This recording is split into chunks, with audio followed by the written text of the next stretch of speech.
चलिए आइंस्टाइन के इस कॉस्मिक कोड को तोड़ते हैं जो हमें ब्रह्मांड के सबसे बड़े रहस्यों तक ले जाएगा।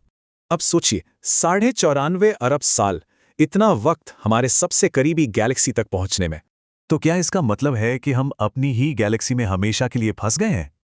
लेकिन अगर कोई शॉर्टकट हो तो, जैसे इंटरस्टेलर जैसी फिल्मों में दिखाया जाता है।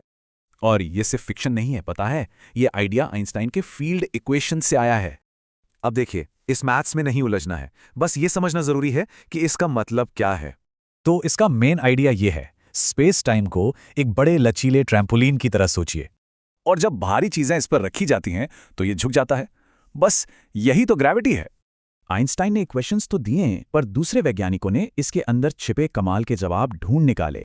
जैसे स्कूल के मैथ्स प्रॉब्लम के कई जवाब हो सकते हैं, वैसे ही इन इक्वेशंस के भी कई जवाब हैं। पहला जवाब श्वार्ज़शील्ड ने खोजा। उन्होंने बताया कि जब बहुत सारा मैटर एक जगह सिकुड़ जाए तो क्या होगा। और यहीं से ब्लैक होल का कॉन्सेप्ट आया। सोचिए, मैथ्स ने इसे एक सदी पहले ही देख लिया था। पर रुके, कहानी यहीं खत्म नहीं होती। 1935 में एक और कमाल की संभावना सामने आई। एक कॉस्मिक टनल, एक ऐसा ब्रिज जो स्पेस में शॉर्टकट बना सकता है। इसे ऐसे समझें जैसे कागज मोड़कर दो बिंदुओं को पास ले आते हैं, वर्म होल्स स्पेस को मोड़ते हैं। तो सवाल यह है कि अगर वर्म होल का एक सिरा ब्लैक होल है तो दूसरा सिरा क्या है? यहीं पर इक्वेशंस एक और अजीब चीज दिखाते हैं, व्हाइट होल, जो हर चीज को बाहर फेंकता है। तो व्हाइट होल्स ब्लैक होल्स के बिल्कुल उल्टे हैं।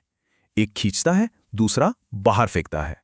हाँ, पर यह याद रखना जरूरी है कि ब्लैक होल्स असली हैं, बाकी दोनों अभी सिर्फ थियोरी हैं।